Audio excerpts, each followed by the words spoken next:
என்னையா பணத்துக்காண்டி ஓடி ஓடி ஓடி ஓடி ஓடி ஒரு பக்கம் ஓஞ்சு போய் உட்காரும் போது திரும்பி பார்த்தா என்ன இருக்குன்னு பாக்குறியா? ஒண்ணும் கிடையாது தங்கம். இத்தனை பாடுபடுறியே, வகுத்துக்கு நீ நல்லா சாப்பிட்டிருக்கியா?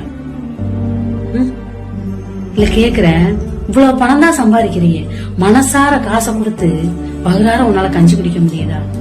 ஒண்ணு மாத்திரம் சொல்றேன், அனுபவிக்கிற வயசுல எல்லாமே அனுபவிக்கணும் அப்படிம்பாங்க. அதே மாதிரிதான் எவ்வளவு ஓட்ட ஓடுனாலும் வகுத்துக்கு நீ வஞ்சகம் பண்ணிக்கிட்டே இருக்க பத்தியா? வகுத்துக்கு வஞ்சகம் பண்ணாத சாமி.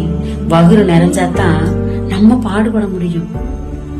நம்ம மண்டை மயானம் போறது வரைக்கும் பாடுபட்டாலும் நம்மளுடைய கவலை கஷ்டம் எல்லாமே நம்ம கூட தான் சாமி. முதல்ல சாப்பிடு, சாப்பிட்டு நிம்மதியா இருக்க பாரு. இன்னைக்கு வேலைதான், நாளைக்கு வேலைதான், போறது வரைக்கும் வேலைதான். நல்லா சாப்பிடுற